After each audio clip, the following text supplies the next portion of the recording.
जब ये अपने देश की नहीं हुई, अपने पति की नहीं हुई जिसके 4-4 बच्चे पैदा किए, अपनी बहन को सरेआम ना को इनकार कर दिया इससे पहचानने से, जो इसके बच्चों की लैटरिन धोती थी, इसके बच्चों के पेशाब साफ करती थी, इसके बच्चों को नहलाती थी, कपड़े पहनाती थी, तैयार करके स्कूल भेजती थी।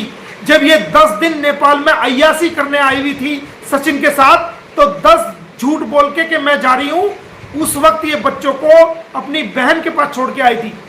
उस वक्त उन चारों बच्चों को 10 के 10 दिन, जितने दिन भी यहां रही, उन बच्चों को इसकी बहन ने संभाला, उनको टाइम पे खाना दिया, टाइम पे तैयार किया, टाइम पे उनको स्कूल में भेजा, टाइम पे जो उन्होंने मांगा उसको दिया, और कोई कमी उन बच्चों को नहीं आने दी। उस बहन को कहती है कि मेरी बहन नहीं, उस बहन को कहती है, उसको मानने और पहचानने से इंकार करती है। जिस कोख से उसने जन्म लिया, जिस कोख से इसने जन्म लिया, एक कोख की औलाद को, एक कोख की भाई बहन को पहचानने से इंकार करती है मीडिया के सामने, और पीछे से उससे बात करती है, कहती है कि मैं मुसलमान की मुसलमान हूं, कहती है मेरे बच्चे भी मुसलमान हैं, मैं तो यहां नाटक कर रही हूं, मैं तो हिंदुस्तानियों का पागल बना रही हूं, मैं तो भारत देश की एजेंसीज का पागल बना रही हूं, और मैं तो आना चाहती हूं, मैं तो बच्चों को लेके आऊंगी, मैं तो यहां फंसी हुई हूं। पीछे से ऐसी बात करती है। मेरे पर रिकॉर्डिंग है, इसकी बहन की सारी रिकॉर्डिंग है, सब उसने मुझे भेज दी है। तो मूर्ख बनाने के लिए भारत की जनता ही मिली थी इसको, मूर्ख बनाने के लिए भारत की सरकार ही मिली थी इसको। और हम देखो कैसी बेवकूफी में गिरफ्तार है। इसके सब चीजों का पता है कि धोखा कर रही है, सब चीजों का पता है कि देश को धोखा दे रही है, सरकार को धोखा दे रही है, उसके बावजूद हम मौन बैठे हैं। क्यों भाई, क्या कारण है ऐसा? ऐसा क्या कारण है कि आप सीमा हैदर को लेकर के मौन बैठे हुए हैं? ये जितने मर्जी कानून का वायलेशन कर दे, जिसके प्रति बेइज्जती के शब्द यूज कर दे, और खुलेआम कह दे कि उत्तर प्रदेश की सरकार में मैं शरण में आई हूं, भारत सरकार की शरण में आई हूं। मैं नहीं समझता कि भारत सरकार की कोई शरण होगी इसको, मैं नहीं समझता कि उत्तर प्रदेश सरकार की कोई शरण होगी। तो जब उत्तर प्रदेश सरकार की शरण नहीं है, जब भारत सरकार की शरण नहीं है, तो ये क्यों बोल रही है? क्यों आपने आज तक अपने अधिकारियों को बोल करके इसको नहीं कहा, इसको डांट नहीं लगवाई, इसके खिलाफ कानूनी कार्रवाई नहीं की कि तू किस आधार पर कह रही है कि उत्तर प्रदेश सरकार तेरे साथ है? किस आधार पर कह रही है कि तू भारत सरकार तेरे साथ है? तू भारत सरकार को क्यों बदनाम करने पे तुली हुई है? तू उत्तर प्रदेश सरकार को क्यों बदनाम करने पे तुली हुई है? तो इससे सवाल क्यों नहीं पूछा जा रहा है? क्यों हमारे अधिकारी इस बात को लेकर के चिंतित नहीं है? क्यों हमारे भारत की सरकार इस बात को लेकर चिंतित नहीं है कि भारत सरकार को, एक पाकिस्तान की आई हुई इलीगल घुसपैठी भारत सरकार को बदनाम कर रही है, उत्तर प्रदेश सरकार को बदनाम कर रही है? सरकार हमारी, वोट हमने दिया, नरेंद्र मोदी जी हमारे नेता, योगी जी हमारे नेता, अमित शाह जी हमारे नेता, हमारे प्रिय नेता अमित शाह जी, प्रिय नेता मोदी जी, प्रिय नेता योगी जी। तो फिर क्यों वोट हमने दिया, पार्टी के लिए काम हम करते हैं, लोगों से वोट हम मांगते हैं, इसका तो वोट भी नहीं है ना, सपोर्ट था इसका, तो फिर ये कौन है? और ऊपर से हमारी मेहनत जो हमने की सरकार के लिए, घर घर जाके वोट मांगी, वोट दिलाई, जिता के भेजा अपनी लोकसभा से। खट्टर साहब को हमने जिता के भेजा यहां से, करनाल लोकसभा सीट से, और आज वो सेंटर में कैबिनेट मिनिस्टर है भारत सरकार में, मोदी जी के अंडर। तो ये कौन है? एक गली मोहल्ले की टपोरी औरत, जिसने कानून नाम की चीज को कभी समझा नहीं, कानून को तोड़ते हुए पाकिस्तान के कानून को तोड़ा, दुबई के कानून को तोड़ा, नेपाल के कानून को तोड़ा, और भारत के कानून को तोड़ा, और अब भी तोड़ रही है।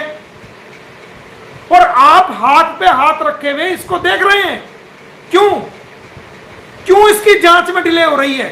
क्यों चार्जशीट इसकी पेश नहीं की जा रही है? क्या कारण है?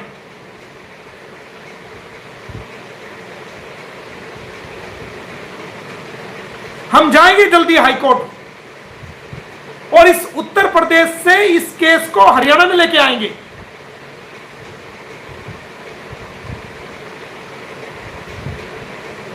हम नहीं मानते आप किसी प्रकार की जांच के। मोमिन मलिक आज रिजेक्ट करता है आपकी जांच को। मोमिन मलिक उत्तर प्रदेश की के जो इन्वेस्टिगेशन ऑफिसर जो सीमा हैदर केस में जांच कर रहे हैं, मोमिन मलिक उनकी जांच को आज रिजेक्ट करता है, पर्सनली तौर पर रिजेक्ट करता है।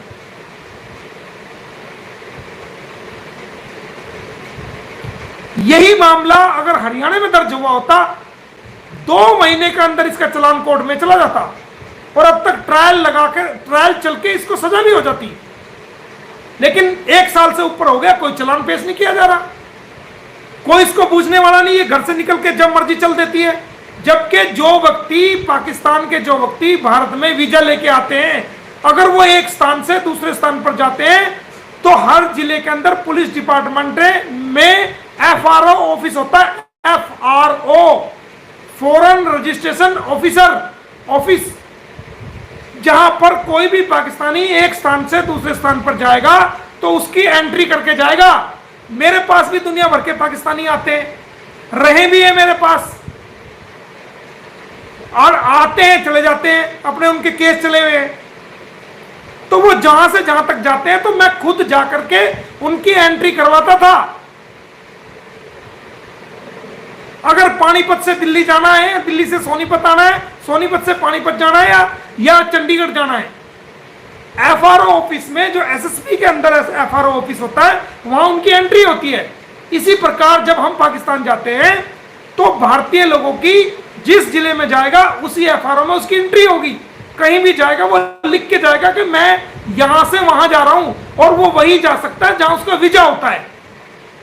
तो जब वीजा होल्डर्स के साथ ये कानून है भारत का कि कोई भी पाकिस्तानी एक स्थान से दूसरे स्थान पर जाएगा तो वो FRO में लिख के जाएगा, और जहां पर वो जाएगा वहां का वीजा होना चाहिए। और ये इलीगल आई भी रोज रबूपुरा छोड़ के गाड़ियों में घूम रही है। कहां है पुलिस? रबूपुरा पुलिस क्या कर रही है? कहां है? किसकी परमिशन से गाड़ियों में घूम रही है ये? और किसकी परमिशन से एक शहर छोड़ के दूसरे शहर में जा रही है? जब वीजा होल्डर को अलाउड नहीं, भारत सरकार की गृह मंत्रालय की नोटिफिकेशन के अकॉर्डिंग, जो भारत सरकार है उसकी नोटिफिकेशन के मुताबिक कोई भी पाकिस्तानी एक स्थान से दूसरे स्थान पर जाएगा तो वो बाकायदा, चाहे उसके खिलाफ कोई भी FIR नहीं है, वो नॉर्मल आदमी है, वीजा लेके भारत में आया है, तो तब भी FRO में लिख के जाएगा। और ये जब चाहे मुंह उठा और वो चल दिया, बैठ के चल दी। कहीं ये बच्चों को, इसके बच्चों को भी तो जान का खतरा है। ये सचिन किस आधार पर बाइक पे बिठा करके सारे बच्चों को लेके जाता है? कल कोई सचिन के ऊपर कोई हमला हो जाए, कोई इसके ऊपर गोली चला दे, AP सिंह जैसा कोई इंसान हम लोगों पे ब्लेम डालने के लिए कोई ऐसी कार्रवाई खुद से हमला करा दे, जैसा कि मैंने पहले भी सरकार को लिखा था कि सचिन पे हमला हो सकता है, सीमा हैदर पे जानलेवा हमला हो सकता है, और ये AP सिंह करा सकता है गुलाम हैदर और मोमिन मलिक पे झूठा इल्जाम लगाने के लिए। तो खुदा ना खास्ता अगर कोई सचिन पे हमला करा दे, ये बाइक पे जा रहा है और बच्चों को साथ लेके जा रहा है, और बच्चों को कोई नुकसान हो जाए तो कौन जिम्मेदार होगा? किसकी जिम्मेदारी पे ये बाइक पे लेके घूमता है बच्चों को? ये इसके बच्चे नहीं है, गुलाम हैदर के बच्चे हैं ये। किसकी जिम्मेदारी पर लेकर के ये गाड़ियों में लेके घूमता है बच्चों को? रास्ते में इतने एक्सीडेंट होते हैं, अगर कोई ट्रक वाला, क्योंकि इनको गाड़ी वाड़ी चलानी तो आती नहीं, कोई ट्रक वाला इनकी गाड़ी को साइड मार दे, कोई टक्कर हो जाए और उस टक्कर में गुलाम हैदर के बच्चों को कोई नुकसान हो जाए, तो भारत के बारे में पाकिस्तान के लोगों को और दुनिया के तमाम लोगों को उंगली उठाने का मौका मिल जाएगा कि उत्तर प्रदेश की सरकार और उत्तर प्रदेश की पुलिस बच्चों की हिफाजत नहीं कर सकी, बच्चों की सेफ्टी नहीं कर सकी। तो कहां है रबूपुरा की पुलिस? क्यों नहीं सोचती? इस एंगल से वो क्यों नहीं सोचती? जब आपने वहां 2 सुरक्षा कर्मी लगाए हुए हैं, तो एक महिला लगाई हुई है, एक पुरुष लगाए हुए, एक दिन में भी रहते हैं, रात को भी रहते हैं, तो वो किस आधार पर सचिन को बाइक के ऊपर बच्चों को बैठने की इजाजत देते हैं? किस आधार पर वो गाड़ी में बच्चों को लेके जाता है? बच्चों की जान को भी बहुत बड़ा खतरा है, कहीं एक्सीडेंट में वो बच्चे ना मारे जाएं, कोई ट्रक उनको ना कुचल दे, कोई अनहोनी ना हो जाए, तो उन हालात में कौन जिम्मेदार होगा?